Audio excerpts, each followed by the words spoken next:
आपको डिसमिस किया जाता है? जी, उसमें लिखा गया है तो कि क्या आप है, क्या है लेटर में, क्या है? लेटर में ये चीज़ भी वो मेंशन कर रहे हैं कि निकाह के बारे में जमान ने सूचित किया है। तो वो बता रहे हैं कि विजिट वीज़े के बाद आपने एक पाकिस्तानी को घर में रखा, जो कि वो एलटीवी में उस रखा। वजह से वो हाँ हाँ, रीजन दिया गया और लिखा है कि आपको डिसमिस किया जाता डिसमिस किया है। है। क्या रीजंस क्या दिए डिसमिस के? रीज़न यही लिखा है उसमें कि आपने एलटीवी ख़त्म होने के बाद अपनी वाइफ को यहाँ पे रखा और इसमें आपने डिपार्टमेंट को इन्फॉर्म नहीं किया। इन्फॉर्म मैंने किया, मेरे पास प्रूफ है, प्रॉपर चैनल मैंने उसमें डॉक्यूमेंट लगा के इन्फॉर्म किया हुआ है। एलटीवी के कागज़ भी मैंने जो है 41 बटालियन में भी जमा कर दिए हैं।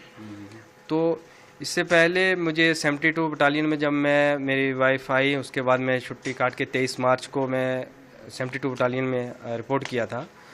तो आप इस दौरान कहाँ पोस्टेड है? जम्मू कश्मीर में पोस्टेड? नहीं, मैं इस टाइम मध्य प्रदेश भोपाल में पोस्टेड। वो तो अभी है। जी, जब ये सारा आप शादी हो रही थी तो कहाँ उस टाइम मैं जम्मू कश्मीर सुंदरमणि मेरा हेडक्वार्टर था 72 बटालियन का, जम्मू कश्मीर और शिवखोड़ी में मेरी पोस्टिंग थी। अच्छा, अभी इधर ही पोस्टेड? जी, तो उस दौरान मेरे ये 23 मार्च को मैं रिपोर्ट करता हूँ वाइफ के यहाँ आने के बाद 72 बटालियन में। मैं वहाँ भी बताता हूँ, मैंने पूरे डॉक्यूमेंट्स मैंने उनके प्रिंट में निकाल के रखे हुए हैं, जो मैंने व्हाट्सएप भी किए घर से, इनको पूरी डिटेल 72 बटालियन को दी, वीज़े की कापी दी और एलटीवी के लिए बताया।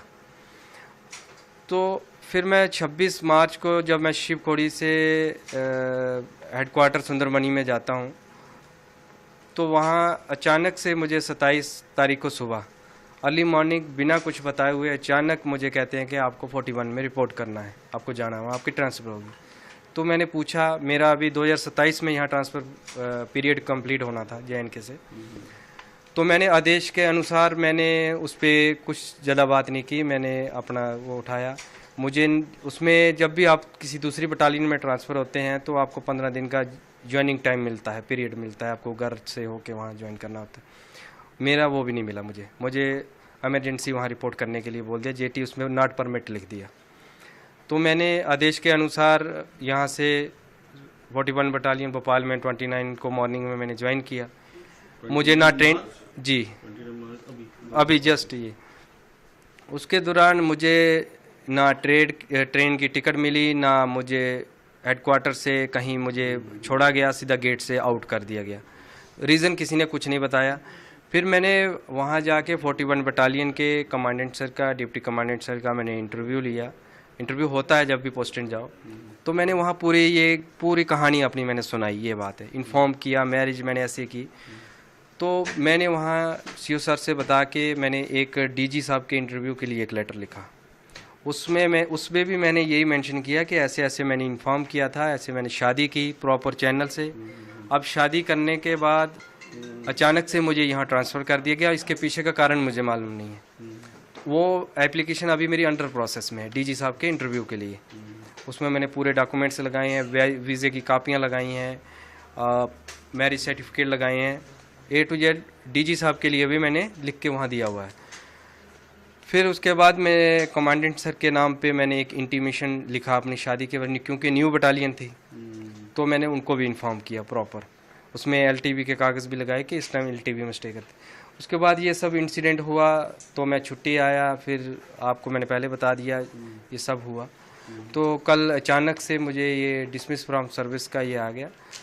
तो मैं तो इस चीज़ से हैरान हूँ, तो परेशान हूँ कि ऐसा क्यों हुआ। मैं यही प्राइम मिनिस्टर साहब से, होम मिनिस्टर साहब से अपील करना चाहता हूँ कि एक जवान होने के नाते ही मेरे साथ इंसाफ किया जाए कि ऐसा क्यों। जब मैंने प्रॉपर चैनल 2024 में शादी कर रहा हूँ, 2022 से मैं डिपार्टमेंट को लगातार सूचित करता आ रहा हूँ, वो डिपार्टमेंट जानता है भी, हर कॉपी मैंने उनको दी है। और ये LTV की बात, ये FRO कंसर्न के पास ये मेरे पास पेपर हैं, ये आप देख सकते हैं।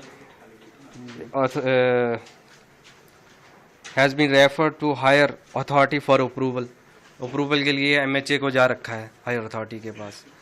तो मुझे बताओ कि इसमें कहाँ पे इलीगल हुआ है, जहाँ आप लोग देख सकते हैं डायरेक्टरेट का क्लियर आर्डर है, सूचित मैंने किया है CRPF को, वो क्लियर लिख रहे हैं कि हमें इन्फॉर्म नहीं किया।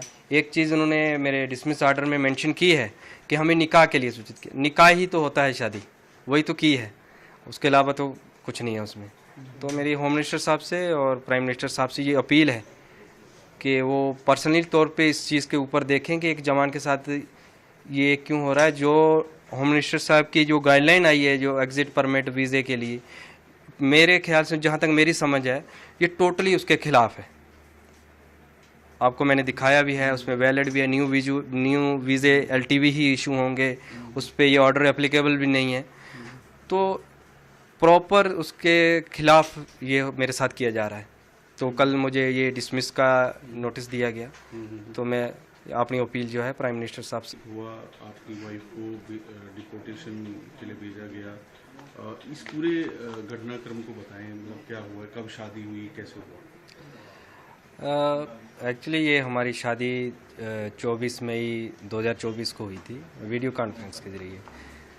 ये मेरी कज़न है, मेरे मामू की बेटी है। कहाँ रहते हैं?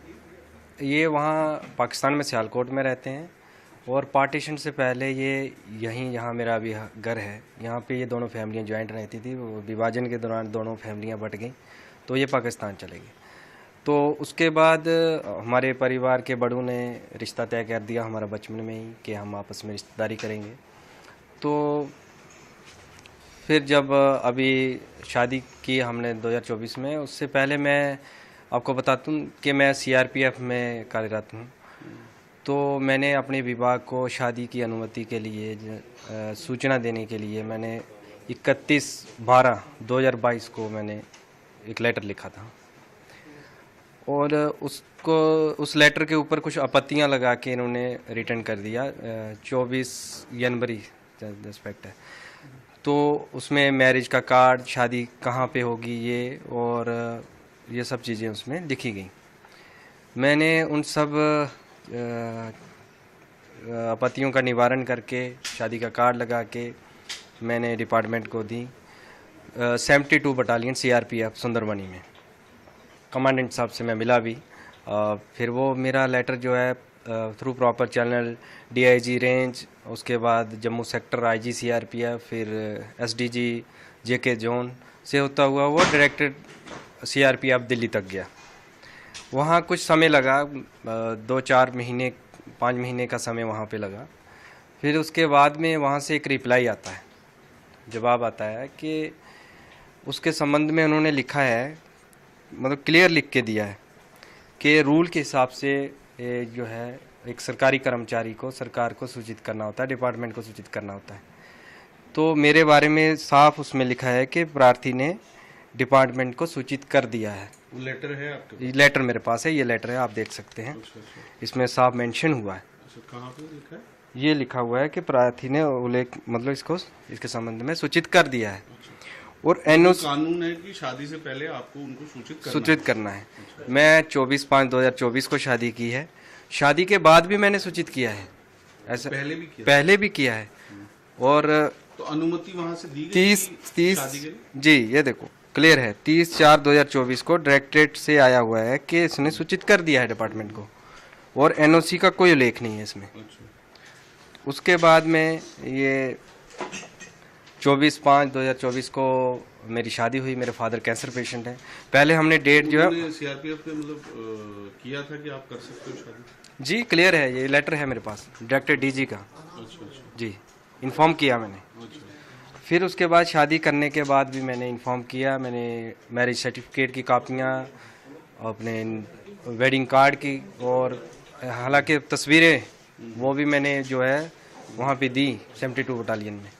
और टाइम टू टाइम मैं प्रॉपर इन्फॉर्म करता रहा डिपार्टमेंट को। फिर मैंने दरअसल पहले शादी की हमारी डेट 5/11/2023 थी, जो इसमें मेंशन है। तो इस लेटर में भी समय लग रहा था और वीज़ा मिलने में भी देरी हो रही थी, तो उस टाइम पे हो नहीं पाई। फिर ये शादी उस टाइम पे नहीं हो पाई, जो क्योंकि वीज़ा नहीं मिला। फिर ये लेटर के जो रिप्लाई है 30/4/2024 से डायरेक्टेड से आ जाता है। तो मेरे फादर की तबीयत भी ज़्यादा ख़राब हो गई, उस दौरान कैंसर पेशेंट है। तो दोनों फैमिलियों ने सहमति की और हमने वीडियो कॉन्फ्रेंस के जरिए ऑनलाइन निकाह किया और शादी कर दी हमने। उसकी सूचना मैंने डिपार्टमेंट को दे दी। मेरे पास लेटर हैं जो मैंने सूचना दी है। और उससे पहले ये डायरेक्टरेट से जो मैंने पहले इंटीमेशन किया है, DG ऑफिस से लेटर आया, उसमें ये क्लियर लिखा है कि डिपार्टमेंट को इन्फॉर्म हो चुका है। फिर इसके बाद 28 फरवरी 2025 को मेरी वाइफ को वीज़ा मिलता है, वो भारत आती हैं 15 दिन के वीज़े पे।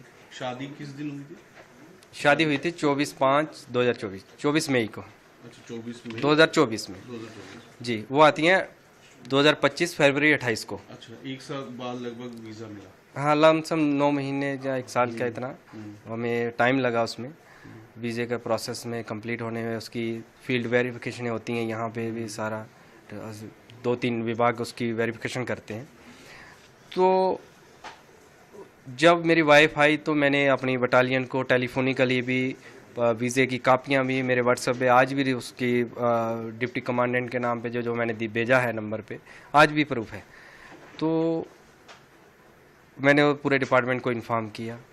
फिर उसके बाद 15 दिन के वीज़े पे थी, तो हमने उसके विदिन 15 दिन के अंदर ही हमको LTV अप्लाई करना होता है, अगर मतलब वो लॉन्ग टर्म वीज़ा जो शादी के ग्राउंड पे मिलता है।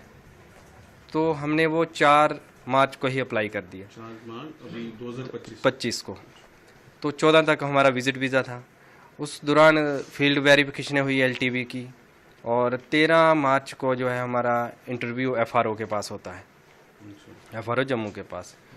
तो उसके बाद उन्होंने कहा कि आपका पॉजिटिव रिकमेंडेशन है, हम आगे भेज रहे हैं, तो आप LTV कैटेगरी में फॉलो करते हैं, आप स्टे कर सकते हैं इसमें कोई